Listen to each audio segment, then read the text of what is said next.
Hi guys! For today's video, i-share ko sa inyo ang bagong blessing ko. At ito na siya!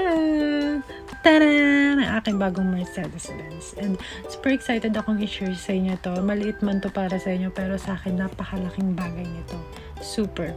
Kasi isang taon na ako nakalipat dito sa Tokyo. Ngayon pa lang ako nakabili ng bike ko at nanghihiram lang ako sa bayaw ko. Dahil isa nga to sa pangunahing transportasyon dito sa Japan, nag-decide ako na bumili para sa sarili ko. And napakahirap bitawan. Pikit mata ko itong ibinawas sa budget ko. Kasi hindi talaga kaya ng budget ko. 3 buwan akong pabalik-balik sa Amazon. Nasa cart ko lang kasi siya. So, hindi ako makapag-decide kung bibilhin ko ba talaga siya.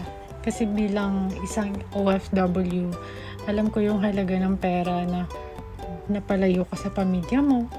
Tapos yung pinaghirapan mo kung saan mo lang gagamitin. So, hindi ganun. Yun yung natutunan ko dito sa abroad na pahalagahan mo bawat salapi na kinikita mo.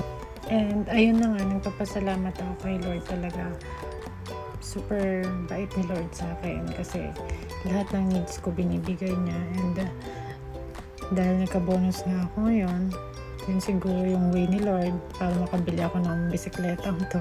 Kasi yung tagal ko na siyang tinitingnan talaga, hindi ko siya ma-check out. God will provide talaga sa mga needs natin. At hindi tayo pababayaan ni Lord. Maniwala lang tayo palagi sa Kanya and magsikap tayo. Magsipag lang tayo palagi. And anyways, nandito nga pala ang aking boyfriend. Pumiyahe pa siya ng 2 hours para lang i-assemble ang aking bisikleta.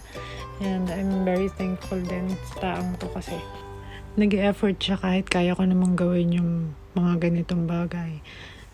Nandiyan siya para sa akin palagi. At yun lang.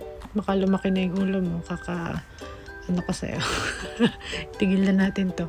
So, yung bike na nga, diba? Yung bike. Ayan, nalawit na matapos yung bike. And may konting mali yata.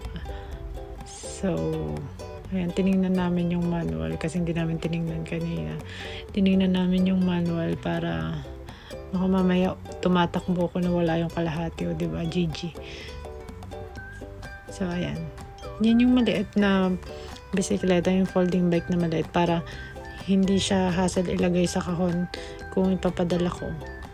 Kasi pag malaki, medyo malaki na rin yung babayaran. Kaya yung maliit lang. Pwede na siguro itong i-drive test. So mag-drive test na tayo sa baba. Check muna lahat. Ayan, okay. Ito na ang aking assistant. Siya muna ang nag-drive test. And so far so good. Very good naman ang kanyang pag-assemble. Hindi naman siguro hiwalay. And this time, ako naman yung mag-test. And medyo mababa yung upuan. I-adjust pa namin siguro. Ito siya sa Amazon. Kung gusto nyong bumili din ng ganitong bike, is Stair Bicycle. Andyan na yung price niya. Nakalagay na dyan. And ayan, tinest ko na siya. And super okay. Super okay ng pagka-assemble niya. Yung upuan na lang siguro yung i-adjust namin. Ayan. Ayun, perfect yung pagkaka-assemble ng boyfriend ko. Pwede na siyang ibiyahe. And andito kami ngayon sa parking lot. Makikita nyo halos lahat ng bisikleta katulad nung sa akin. And papadala din nila yan sa Pilipinas. Practical ba? Dukot. So, andito kami ngayon sa Chinese restaurant. Pampalubag loob na nag-assemble. Kakain kami ngayon dyan. And first time daw niya makakita ng ganyang robot na nagsiserve. And tuwan-tuwa siya. Akala niya yung robot yung maglalapag sa lamesa. So, walang kamay yan, di ba? Nakakatuwa lang kasi sobrang advanced technology dito sa Japan. And masarap yung pagkain dito. Nag-order din kami ng gyoza. And yung soup nila dito, unlimited na. Masarap. Lahat masarap, lalo na yung chicken. So, ayun na. Bye-bye, robot. Tuwan-tuwa siya, diba? Tuwan-tuwa siya sa mga ganyang bagay. And ayun lang. Thank you for watching. Yum, yum, yum.